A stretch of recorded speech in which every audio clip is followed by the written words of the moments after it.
শর্মিষ্ঠা বলছি।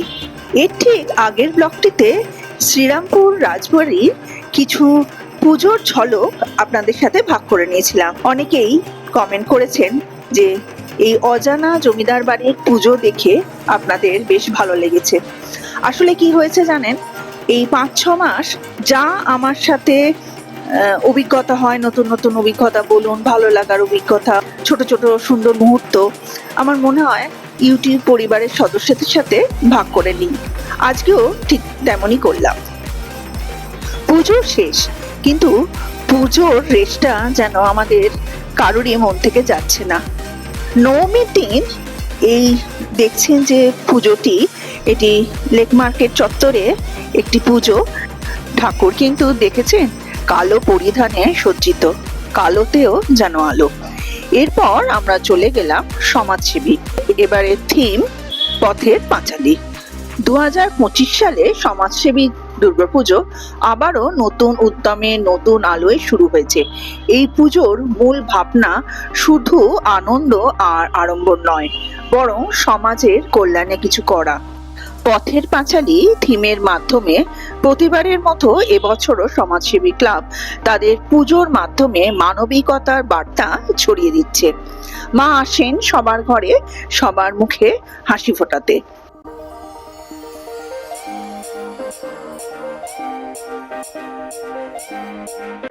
প্রতিমা সজ্জা থেকে শুরু করে আলোকসজ্জা সবইতেই রয়েছে ঐতিহ্য আর আধুনিকতার সুন্দর মেলবন্ধন। প্যান্ডেলের কারুকার্য দেখলে অবাক হতে হয়, একদম ভিন্ন স্বাদের তৈরি।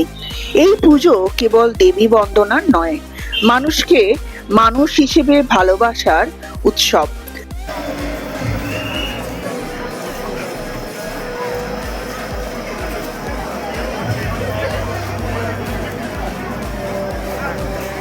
এই বাড়িটাকে কিরম করে দিয়েছে দেখো, এই বাড়িটাকে। পথের পাঁচালীর থিমের যে মূল বক্তব্য সেগুলো লেখাও আছে, সেগুলো বোঝার চেষ্টা করছিলাম। তারপর সেখানেই আমরা গ্রুপে একটু ছবি তুলে নিলাম। অসাধারণ এক শিল্পশৈলীর সন্ধান আমরা যেন পেলাম, অন্য মাত্রা দিয়েছে। কোথায় কি রকম জিনিস রয়েছে, কিভাবে তৈরি হয়েছে সেটা বুঝতেই অনেকটা সময় লেগে যাচ্ছিল। প্যান্ডেলের মূল অংশে প্রবেশ করলাম। প্রতিমাটি একদমই ভিন্ন রূপে আমাদের কাছে ধরা দিয়েছেন। এরপর আমরা চলে গেলাম বালিগঞ্জ কালচারাল ক্লাবে পুজোর দেখতে। এবারে বালিগঞ্জ কালচারাল পুজো পা দিল 75 বছরে। 75 বছরের পুজো বলে কথা, তাই তাদের থিমে ছিল নতুনত্ব, শিল্পে ছিল নিখুঁত সৃজনশৈলী, আর মণ্ডপে প্রতিফলিত হচ্ছিল বাংলার ঐতিহ্য ও আধুনিকতার মেলবন্ধন। এই প্ল্যাটিনাম জয়ন্তী পুজো উপলক্ষে তারা আরো মহিমায় মহিমান্বিত হয়ে উঠেছিল, আর তাতে জড়িত ছিল আবেগের স্পর্শ। পুরনো স্মৃতির সঙ্গে জড়িয়ে আছে প্রজন্মের পর প্রজন্মের গল্প। একসময় ছোট পাড়ার পুজো, আজ তা পরিণত হয়েছে কলকাতার অন্যতম শ্রেষ্ঠ থিম পুজোয়। বালিগঞ্জ কালচারাল ক্লাবের 75 বছরে এই যাত্রা শুধু দেবী পূজার নয়, এটি এক শহরের ভালোবাসা, ঐক্য আর সংস্কৃতির উৎসব। তাদের স্লোগানে যেন একটাই কথা ভেসে উঠছিল, ঐতিহ্যে 75, আগামী প্রজন্মের প্রেরণা।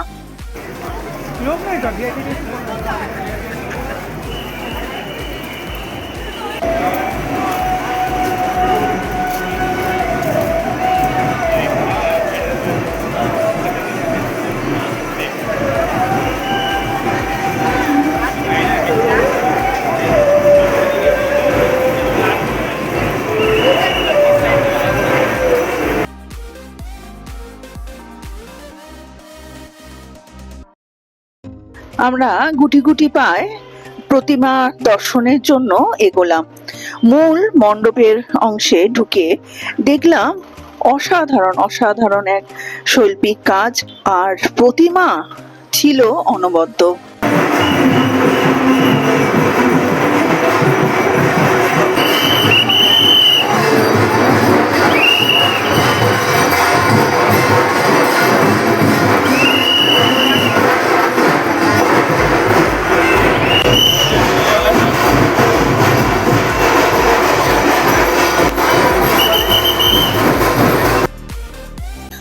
পুজোর সাথে পেট পুজোর কথাটি যেন ওতপ্রোতভাবে জড়িত। আমরা ঠাকুর দেখে চলে গেলাম মার্কোপোলোয় খেতে। ওখানকার কিছু সিগনেচার ডিশ আমরা নিলাম আর গল্পে মেতে উঠলাম।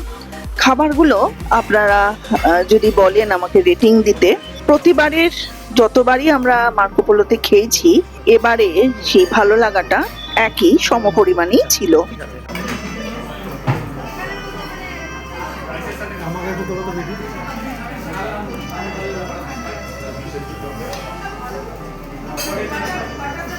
কেমন রে? ভালো?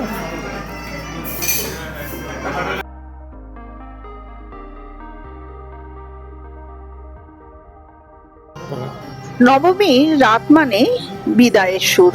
পরের দিন দশমী, আবার এক বছরের অপেক্ষা। আমরা অপেক্ষায় তো থাকবই, আর পরের বছরে সবাই যাতে সুস্থ সুন্দরভাবে পুজো কাটাতে পারে সেটাও আমরা আশায় থাকবো। বৃষ্টি তো হলো না, ভগবান হয়তো আমাদের এই এক বছরের অপেক্ষাকে বিফল হতে দেননি। আমরা চলে গেছিলাম দশমীর দিন সরলাক্ষ দেখতে। সরলাক্ষ সম্বন্ধে সোমনাথ একটু কিছু বলছে।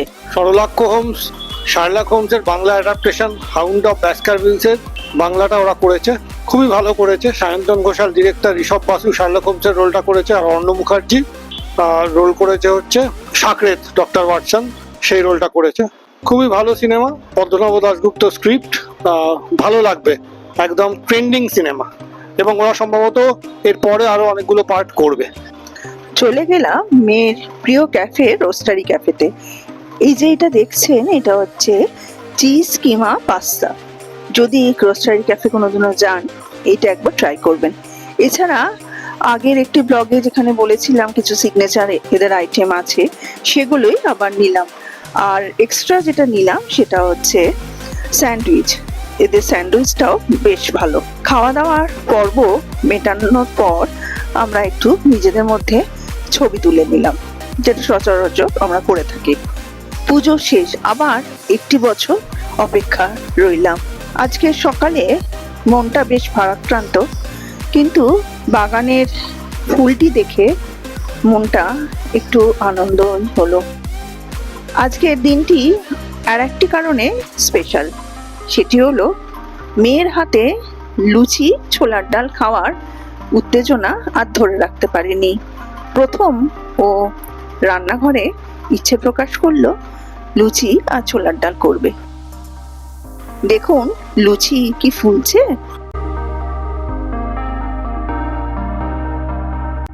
লুচি কিন্তু দারুণ ফুলেছিল, আর এই লুচি না ফুললেও আমার কাছে ছিল অমৃত। আজ তাহলে আসি, আবার আসবো নতুন একটি ব্লগ নিয়ে।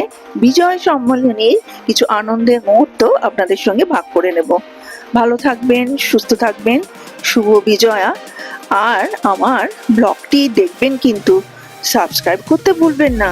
নমস্কার।